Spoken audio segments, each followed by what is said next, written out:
Se você estuda renderização e está buscando melhorar os seus renders e sempre se perguntou qual que é o segredo para fazer aqueles renders perfeitos, então fica comigo aqui nesse vídeo, porque hoje eu vou te trazer não só uma, mas 15 dicas para fazer um bom render. E eu já vou te adiantando que a gente não vai falar só sobre configurações de renderização. A gente vai falar sobre muitas coisas que podem até passar despercebidas, mas que são muito, muito importantes na renderização. Então continua comigo aqui nesse vídeo. E antes da gente entrar nas dicas, eu queria que a gente fizesse uma pequena reflexão do porquê que serve um render, né? Para que a gente faz um render? E eu levantei aqui 4 motivos, os principais motivos pelos quais a gente faz um render, que seria para a gente representar um projeto que pode estar ainda no plano de ideias, ainda está em início de desenvolvimento, e a gente quer representar ele, para a gente dar volumetria à planta baixa, né? Então a gente já tem o desenho 2D, e a gente quer dar aquele volume, né? A gente quer fazer um 3D desse projeto, a gente quer depois desenvolver um render, para então transmitir realismo a esse projeto que ainda está no plano de ideias, né? Que ainda não foi construído, para chegar então no 4º motivo, que para mim é o mais importante de todos no mundo de renderização, de arquivis, que é fazer com que o observador se sinta no projeto. E quem é esse observador? Ele pode ser tanto um cliente, um professor, uma banca avaliadora, uma pessoa que não está inserida necessariamente, pontualmente, dentro do seu processo de projeto. É uma pessoa para a qual você vai apresentar esse projeto e muitas vezes é a pessoa que vai viver nesse projeto depois. Então a renderização ela serve como uma ferramenta muito importante para fazer com que essa pessoa ela já consiga se imaginar naquele ambiente, naquele projeto, naquele espaço, né, naquela solução que você está desenvolvendo para ela. E para mim, então, como eu já falei, é o motivo mais importante e é onde a gente tem que dedicar mais a nossa energia, né, em buscar mais conhecimento de como fazer com que essa pessoa consiga realmente entender e se sentir naquele ambiente. E depois a gente fazer essa breve reflexão de para que serve um render, né, por que a gente faz um render, a gente pode entrar então nas dicas de como chegar em um bom render. E a primeira dica é ter uma boa modelagem 3D. Para a gente ter um bom render, a gente precisa obrigatoriamente ter uma boa modelagem 3D. E por que isso, né? Porque é essa modelagem que vai gerar essa renderização. Então essa modelagem, além dela estar condizente com o projeto, ela tem que ser de boa qualidade, né? E como que a gente consegue chegar nessa modelagem de boa qualidade? Primeiro, tendo blocos, né, modelos 3D de qualidade, não trabalhar com aqueles bloquinhos quadrados, duros, né, que não parece alguma coisa real, ou trabalhar com tudo muito ajeitadinho, trabalhar com tudo muito perfeitinho. Isso acaba tirando um pouco do realismo da imagem, né, e na modelagem a gente já consegue corrigir isso. Então ter esses blocos de qualidade é muito importante. Ter também texturas de qualidade, porque esses blocos e todo o resto da modelagem vai precisar ser texturizado, então as texturas também têm que ser de qualidade. E também ter uma boa organização do arquivo e das cenas de dentro dessa modelagem. Isso daqui é muito mais importante do que parece, e isso serve não só para modelagem, para renderização, né? Para todo o nosso processo de trabalho no dia a dia. O quanto mais organizado ele for, mais a gente consegue gerenciar os riscos aí de dar algum problema. Então na modelagem não é diferente, né? A gente tem que ter uma boa organização do arquivo e das cenas. Além de trabalhar de uma maneira organizada, isso aqui vai impactar também no tempo de render e na qualidade, então, desse render final. E na dica 2, então, a gente volta para essa questão dos blocos de qualidade e a gente consegue encontrar eles gratuitamente na internet. Se você quer saber um pouquinho mais sobre isso, a gente tem um vídeo completo sobre como encontrar blocos de qualidade no 3D Warehouse, que é uma ferramenta gratuita que está aí na internet para você baixar blocos 3D. Eu vou deixar o link desse vídeo aqui na descrição do vídeo. Então depois que você assistir esse vídeo aqui, você clica ali na descrição e você vai conhecer um pouco melhor de como encontrar blocos de qualidade no 3D Warehouse fácil e gratuitamente. Por que trabalhar com blocos de qualidade? Antes eu comentei desses bloquinhos quadrados, né, que são duros e não parecem alguma coisa real. Aqui a gente trouxe 2 exemplos. Aqui são os blocos, então, com a qualidade um pouco mais baixa, e a gente consegue perceber que a modelagem não está mais avançada, ela está uma modelagem muito crua, né, muito simples, comparado com outros blocos que na mesma plataforma a gente consegue encontrar blocos ruins e blocos bons, então é só saber trabalhar da maneira correta. E a gente consegue então encontrar blocos assim, com uma modelagem adequada, com um pouco de decoração. A gente vê que a geometria, né, que a modelagem está realmente mais refinada, ela tem mais detalhes. e isso impacta 100% na renderização. Porque o render, seja o V-Ray, seja o Corona Render, seja qual for, ele não vai fazer milagres, né? Ele vai refletir o que tiver na modelagem. Então a gente tem que ter uma modelagem adequada e os blocos de qualidade impactam 100% nisso. Então, uma dica muito importante é trabalhar com blocos de qualidade.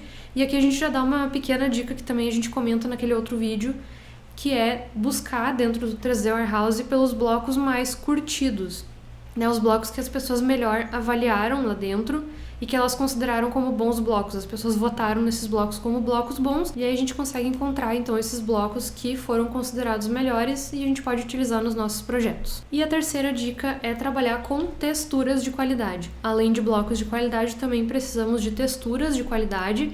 E uma grande situação, uma coisa que impacta muito nas texturas é a questão das texturas com emendas.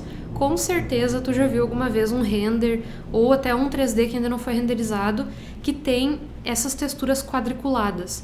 Claro, essa textura que além de estar na escala incorreta, ela também tá com emendas, né? E o que são essas emendas? A gente consegue ver exatamente aqui onde começa e onde termina a textura e as repetições dela por todo o mobiliário.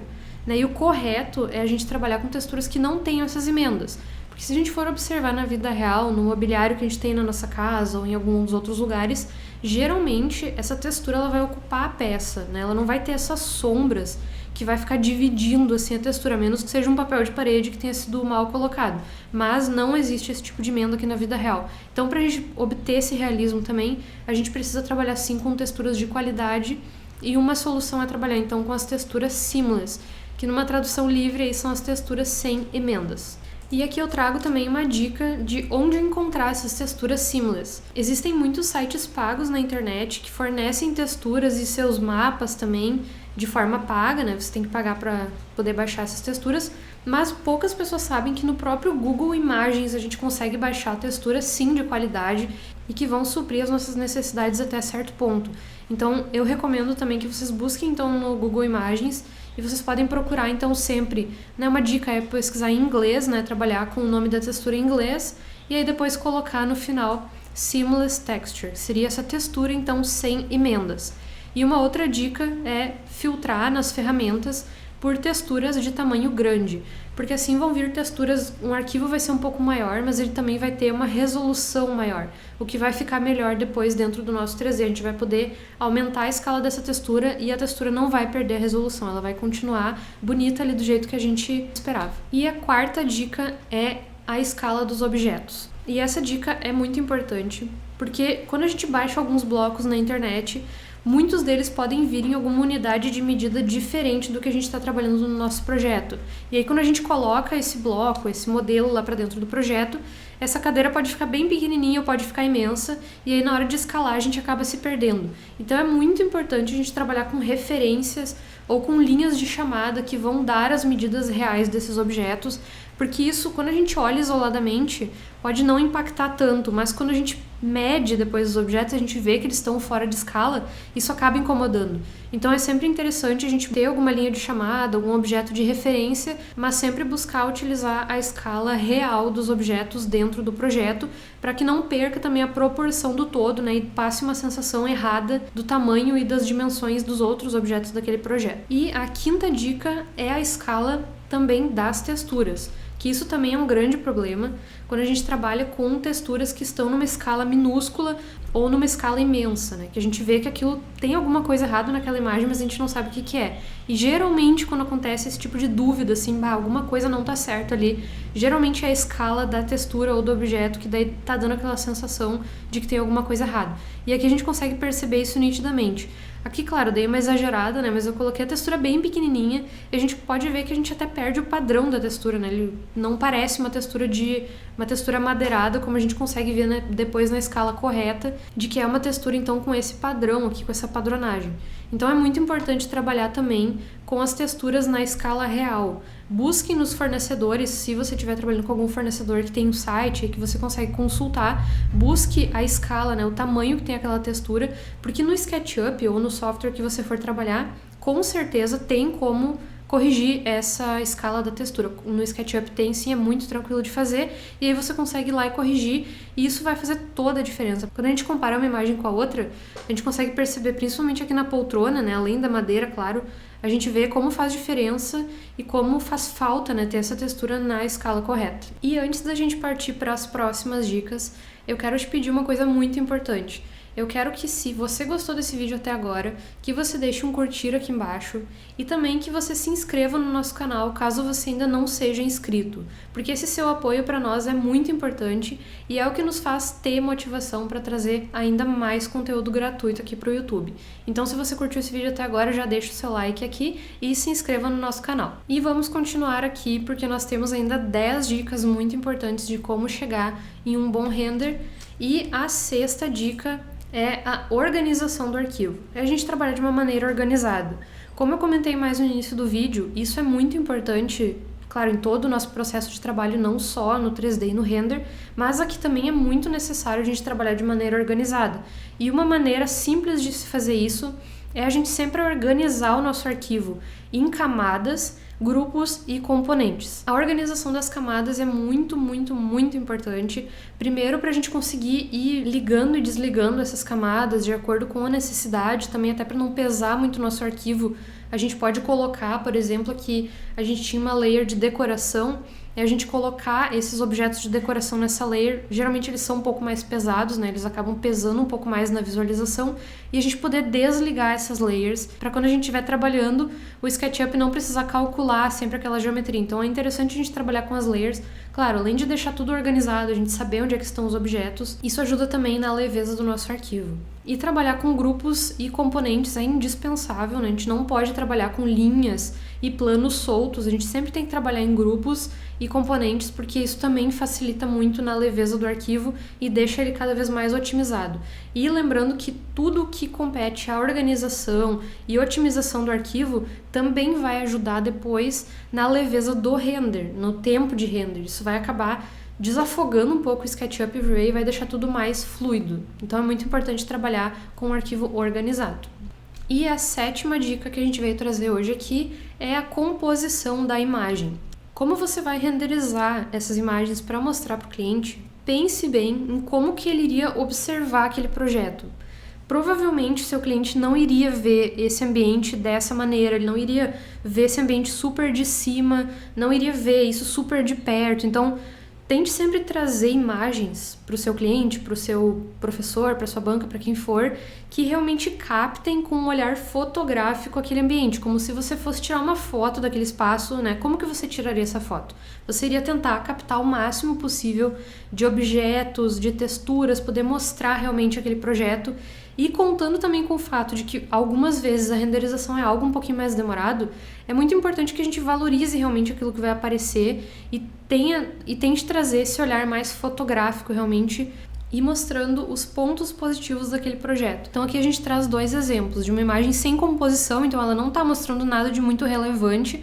Claro que, fora os casos quando a gente está trabalhando com uma imagem de detalhe, que eu acho muito relevante, né? Mas aqui eu tô comentando assim de imagens gerais, né? A gente não trabalhar com essas cenas assim que ficam muito torcidas, que ficam muito de cima, esse tipo de coisa. A gente não observa o ambiente dessa maneira. A gente geralmente olha o ambiente desse jeito, como se a gente realmente estivesse tirando uma foto dali, e a gente consegue ver vários elementos, a gente consegue contar uma história a partir dessa imagem. E essa composição e proporção da imagem pode ser levado em conta, então, da finalidade desse render, né? Para que ele vai ser utilizado? Ele vai servir para fazer um outdoor, ele vai servir para ser postado nas redes sociais, e aí, com base nessa análise, a gente consegue escolher a melhor proporção da imagem e definir o tamanho, né, a resolução que esse render vai ter saindo aí do software que você estiver utilizando. O V-Ray 4.2 e o V-Ray 5, eles oferecem 5 tipos de proporção padrão ali, que, claro, a gente consegue fazer outros tipos também, mas por padrão ele nos oferece 5 tipos de proporção e ele já nos dá também o aspecto dessa imagem. A widescreen, que é 16:9, a square, né, o quadrado, que é 1:1 e assim por diante. E aí você pode testar e ir escolhendo aí qual proporção, né, qual tamanho de imagem vai ser melhor para você. Isso aqui é bem importante também a gente se atentar, porque isso, se mal proporcionados, né, se não tiver um dimensionamento correto, isso pode também elevar o tempo de renderização. Então, renderize sempre realmente no tamanho que é necessário, né? Evite imagens imensas se você não vai fazer um outdoor com essas imagens ou fazer um banner. Tente sempre dimensionar para aquilo que você vai ter realmente a necessidade de fazer. Tente sempre dimensionar de acordo com a sua necessidade. Aqui a gente traz algum exemplo, então, que é muito comum, que é para postar no Instagram. E para postar lá, a gente não precisa trabalhar com imagens muito grandes. Inclusive, a gente não deve trabalhar com imagens muito grandes, porque o Instagram e outras redes sociais também, eles vão pegar essa imagem muito grande e vão comprimir para caber nos padrões deles. Então, tente sempre utilizar os tamanhos mínimos, os tamanhos recomendados por essa rede social ou por esse site onde você vai fazer o upload da imagem. Aqui no Instagram, então, eu trouxe alguns exemplos, que é o quadrado, o paisagem e o post na vertical, que tem esses tamanhos aqui. 1080 por 1080, 1080 por 566 e o 1080 por 1350, que é o que eu mais utilizo atualmente. Se vocês forem no nosso Instagram, @painel.lab, vocês vão ver que a gente trabalha bastante com esse formato aqui, porque ele ocupa mais a tela do visualizador no feed, enfim, tem vários benefícios. E, então, como eu comentei antes, vai depender muito da sua necessidade. Mas evite de hiperdimensionar ou dimensionar de menos as suas imagens, né? Fazer imagens muito pequenas, porque, de fato, o site ou a rede social vai sempre adequar os padrões dele. Então, se informe antes, depois você pode colocar lá no V-Ray ou no software que você estiver utilizando para que ele renderize no tamanho e na resolução necessária. E aqui eu trago alguns exemplos, então, de imagens que a gente fez para também redes sociais, não só para isso, mas que nessa finalidade a gente geralmente já tenta aproveitar também quando a gente vai renderizar estrategicamente, já tenta induzir a imagem para ela ficar num padrão redes sociais ou site, né? Apesar da gente mostrar para o cliente também, a gente já aproveita e já faz também para as redes sociais, que é muito interessante para ter portfólio. Então aqui a gente utilizou a imagem quadrada, que é um exemplo, a paisagem e a imagem na vertical, e elas tinham essas resoluções aqui. E isso aqui, por a gente ter utilizado uma resolução, né, ter dimensionado corretamente esse tamanho, acaba não levando um tempo exorbitante de renderização. Ele leva um tempo adequado, né, que muita gente pensa às vezes que demora horrores uma imagem grande, mas tudo depende, claro, da configuração, da otimização, enfim, de vários fatores, mas também das proporções que você está utilizando. Então eu deixo essa recomendação aqui para você, para postar no Instagram, utilize algumas dessas resoluções que com certeza vai dar super certo. E no V-Ray para SketchUp tem como você já visualizar na tela do SketchUp como que vai ficar a proporção dessa imagem aqui, utilizando uma ferramenta dentro do Render Output que se chama Safe Frame. Quando você habilita essa função aqui, ele vai gerar essas barras pretas aqui nas laterais e o que tiver fora dessas barras pretas é o que vai ser renderizado.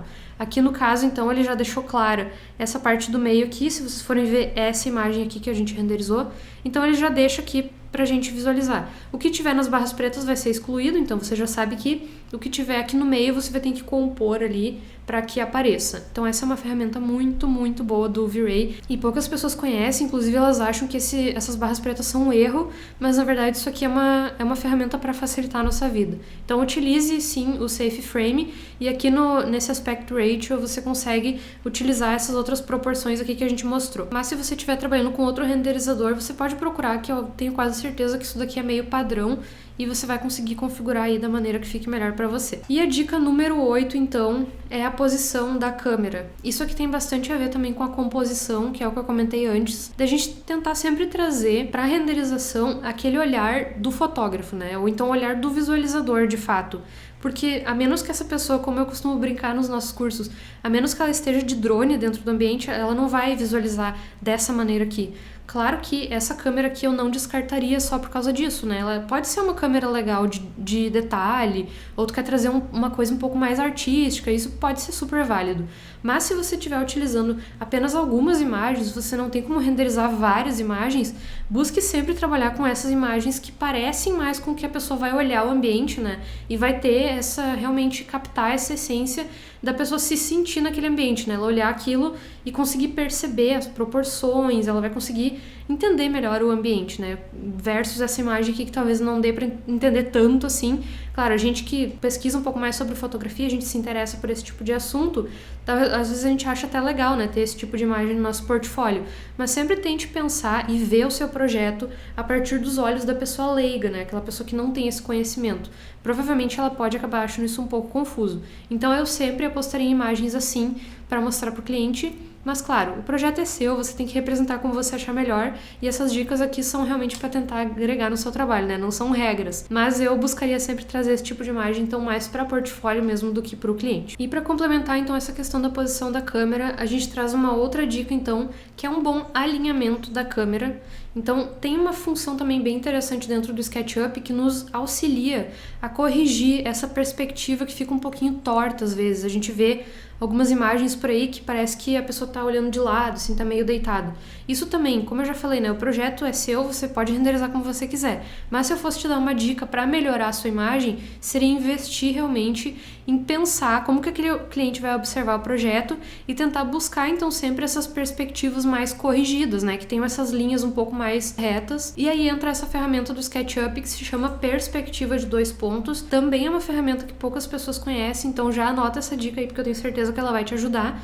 E essa ferramenta ela fica dentro da barra superior em câmera e perspectiva de 2 pontos. Quando você habilitar essa função, ela vai corrigir essa perspectiva distorcida para uma perspectiva que vai ficar assim com as linhas retas e com as arestas em 90 graus. Ele vai sempre buscar alinhar aí as arestas e isso fica muito mais agradável ao olhar. Então é bastante interessante utilizar essa ferramenta aqui. E a dica de número 10 é que você crie cenas dentro do seu arquivo.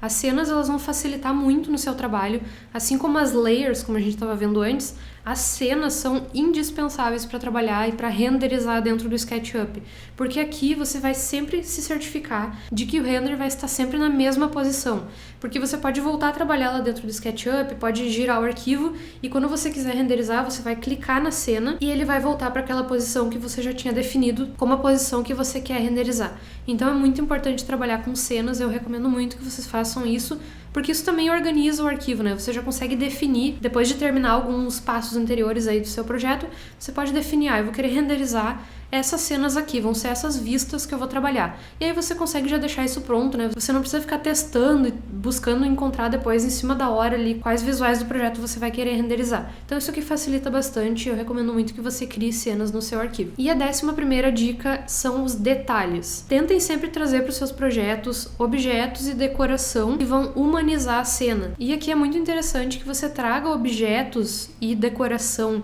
que tem a ver não só com o tipo de ambiente que você está renderizando, mas também com o seu cliente. Pode ter alguma coisa assim que o seu cliente comentou no briefing, alguma coisa que ele gosta bastante, ele gosta muito de tomar café, por exemplo. Aí você pode colocar uma xicrinha de café lá na sua imagem. Isso pode até passar despercebido, o cliente pode não perceber necessariamente isso, mas isso vai gerando uma conexão maior do cliente com o seu trabalho. Isso mostra também que você se importa com os detalhes, porque eles são realmente muito importantes. E trazer esses objetos para a cena faz bastante diferença, né? Porque vocês podem imaginar se essas imagens aqui estivessem sem decoração. Isso seria muito chato, né? Provavelmente você vai entregar esse projeto sem nada, mas nas imagens é legal você já humanizar, você já trazer essa questão assim de trazer isso realmente para próximo do cliente, né, do visualizador aí que tá vendo o seu projeto e já fazer com que ele se imagine depois, né, depois do projeto construído, como que vai ser a utilização do espaço, né, como que ele vai ocupar e personalizar esse ambiente. Essa dica que eu diria que é uma das mais importantes, ela não pode passar despercebida, você tem que sim colocar detalhes nas suas imagens.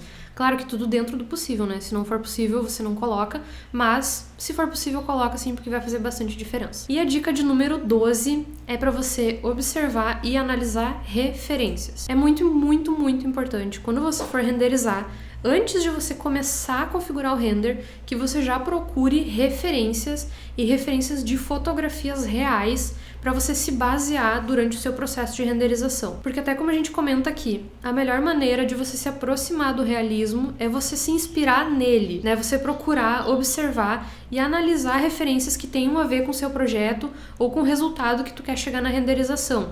Não precisa necessariamente seguir todos os aspectos daquela imagem, mas às vezes é uma coisa ou outra que você vai ver ali e que você pode adaptar para o seu render e que vai fazer bastante diferença. Pode ser o clima da imagem, pode ser algum objeto que você viu e achou interessante, pode ser a composição da cena. Então tem várias coisas que a gente pode observar e deve observar nas referências e que a gente pode levar depois para o nosso trabalho e que vai trazer ainda mais essa personalização e o realismo. E aqui eu trago algumas dicas então do que você pode observar nas referências. Você pode observar reflexos, proporções, detalhes da cena, a altura da câmera que esse fotógrafo está utilizando, a escala dos objetos, isso aqui é muito importante também a gente observar em referências, a escala das texturas, o enquadramento da imagem, o relevo das texturas, que pode ser depois utilizado no renderizador como bump ou displacement ou algum outro tipo, e também a iluminação natural e artificial que está acontecendo naquela fotografia para você tentar transparecer isso depois no seu render de uma forma mais realista e natural. E aqui eu trago alguns exemplos então do que observar nas referências, né? Os reflexos, os relevos, a iluminação, a escala das texturas, a posição da câmera. Aqui a gente pode ver que tem uma câmera de detalhe, que é o que eu tinha comentado antes, que talvez para o cliente não é tão legal, mas para o portfólio é legal. E isso a gente só vai descobrir vendo fotografias, né? Vendo o que é possível de se fazer. E as referências, elas podem servir muito para tirar alguma dúvida também. Por exemplo, aqui se você está fazendo uma sanca iluminada